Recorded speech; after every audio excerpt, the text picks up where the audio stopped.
Voltamos à entrevista com o engenheiro Álvaro Menezes, vice-presidente da Associação Brasileira de Engenharia Sanitária e Ambiental, a ABES, aqui na edição de conjuntura pela TV Mar, canal 25 da NET. Álvaro, vamos falar agora de um problema bastante localizado, a situação do saneamento aqui em Maceió.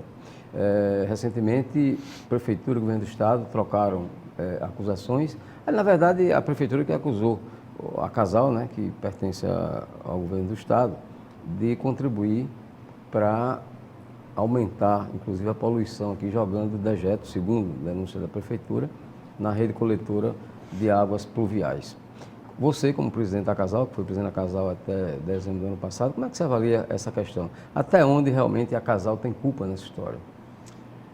Bem, eu prefiro fazer um paralelo com o que acontece com outras empresas prestadoras desse tipo de serviço em outras cidades e em outros estados. Na verdade, o que a cidade de Maceió vivencia não é diferente do que a cidade do Rio de Janeiro vivencia, para fazer um comparativo que parece ser díspare, mas não é tanto assim, quando a gente fala nas Olimpíadas do próximo ano e naquela luta que se vem travando aí para fazer com que a Lagoa Rodrigo de Freitas seja acessível aos remadores, né? Coisa que não vai acontecer do jeito que se imagina, né?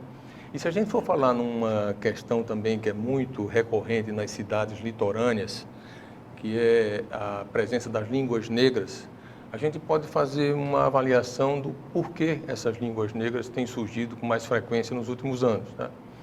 Na verdade, nas capitais litorâneas, a gente tende a ter, tá, um percentual de coleta de esgoto razoável, a gente diria razoável dentro do número nacional, mas é um número muito baixo ainda, mas gira aí em torno de 30% aqui na cidade de Maceió, aqui na cidade de Recife, parte da região metropolitana, um pouco em Fortaleza, Aracaju, e em todas essas cidades, tá, se vive um problema parecido, porque há o que a gente chama de envelhecimento do sistema implantado.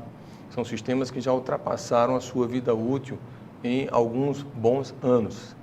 Além de terem ultrapassado a sua vida útil, o crescimento das cidades se deu também de forma em que não se compatibilizou o que estava projetado, implantado e em operação com o crescimento. E para a gente não ir muito longe agora e falar da nossa realidade, nós que temos uma idade semelhante, né, lembramos dessa região aqui sem prédio nenhum. Só né? tinha coqueiro. Sem nada, só tinha coqueiro, só tinha estradinha de terra para a gente andar de carro, de até brincando aí a pé, correndo atrás de passarinho e pescando na Praia da Pajuçara. E hoje... tomando banho no Salgadinho. Tomando banho no Salgadinho, não cheguei a tomar não, mas vi muita gente tomando banho no Salgadinho, né? Porque morei ali pertinho na rua Silvério Jorge e via muitos colegas meus tomando banho no Salgadinho. E todas essas coisas elas foram perdendo a sua possibilidade de acontecerem porque a cidade cresceu muito. E aí a gente vem para cá. Quando esses prédios todos foram se instalando, esse boom imobiliário ele já aconteceu na década de 90 e um pouco mais, eu diria até. Tá? Mas na década de 90 a gente já tinha essa bacia da Pajuçara aqui com esgotamento sanitário implantado, tá? Em operação. E, obviamente, esse sistema ele precisa de manutenção, de substituição em alguns casos, e isso inclui um processo de melhoria.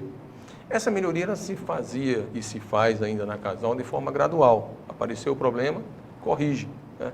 O governo do Estado, com recursos do PAC, ainda na gestão do Teotônio Vilela, investiu alguns milhões de reais aqui, também na substituição de alguns trechos. E essa obra que se vê aqui, às vezes, na Amélia Rosa, tá? Ela é parte da integração do novo sistema de esgotamento sanitário da Zona Baixa, aqui da Jatiuca e Cruz das Almas, com o sistema existente. Mas voltando ao problema, ainda para não fugir dele, que a gente termina se misturando a outras situações, na verdade, o que acontece e provoca situações como estas que foram verificadas pela SEMA é exatamente o fato de que o sistema ele não consegue operar mais regularmente, por sobrecarga, por antiguidade.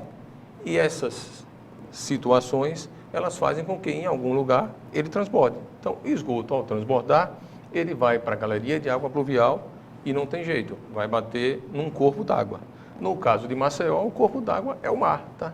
Então é preciso com urgência, e isso eu sei que o governador Renan Filho vem fazendo, o Clécio Falcão lá na Casal vem trabalhando para fazer, a Aparecida na Secretaria de Infraestrutura também, retomar assim, os projetos e inovar também. É claro que cada governo tem a sua visão, a sua competência, o seu talento, a sua capacidade de agilizar a solução, para que a gente possa, de fato, na bacia da Pajuçara, a gente substituir as tubulações antigas, interligar a Praça Lions com a 13 de Maio de forma mais urgente com tubulações novas, para que essas coisas elas sejam resolvidas, né? Mas a manutenção de sistemas de esgotos, Flávio, é um grande desafio de todas as companhias de saneamento. E aí eu queria só pensar um pouquinho disso tudo para voltar um pouco à crise hídrica, que hoje tem se falado muito nas inovações para minimizar ou mitigar efeitos da falta de água doce, da falta de água disponível para a população. E se fala muito em reuso de água. Hoje se fala muito em São Paulo, se fala muito em Belo Horizonte, mas para você ter reuso, você precisa ter sistema de esgoto implantado. E a implantação de sistemas de esgoto ainda sofre em decorrência do atraso muito grande que se deu na liberação de recursos, na aprovação de bons projetos, na execução de boas obras, para que o sistema de esgoto entre em operação, funcione e aí possibilite também o reuso, que é uma forma de você mitigar crises hídricas como essa que a gente vive hoje. Bom, na Casal, você deixou algum projeto em condições de melhorar a situação do saneamento aqui de Maceió? Existe alguma coisa pronta? Existe. Tanto a Secretaria de Infraestrutura tinha projetos de expansão, como a Casal também tinha projetos de expansão, e eu sei que o Clécio ele vem trabalhando na retomada desses projetos, e repito, é claro que com a visão do governo atual, com a visão dos técnicos da Casal, sob o comando do Clécio, para que eles ajustem, adequem ou até façam outros projetos complementares para que, de fato, se possa resolver o problema da falta de esgotamento sanitário em Maceió. Mas uma das coisas também que é realidade, Flávio, hoje, até por conta aí do ajuste fiscal, que se mistura, como eu brinquei há pouco, com a crise hídrica, é que não há mais como ficar sonhando muito com essa disponibilidade de recursos no Tesouro Nacional, tá? O próprio governo federal tem incentivado muito outras modalidades de contratação de serviços. Parceria público-privada seria uma alternativa para isso? Parcerias público-privadas são hoje alternativas bem, eu diria, viáveis de serem utilizadas.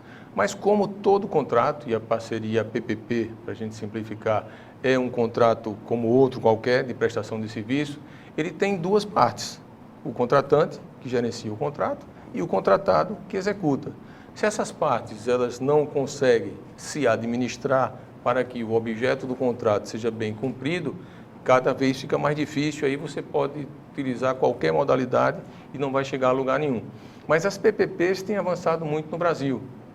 Acho que no mês passado, se não me falha a memória, a ABICOM, que é a Associação Brasileira das Concessionárias que operam serviços privados no Brasil hoje, ela lançou o boletim anual de 2014, publicado agora em maio de 2015. Tá?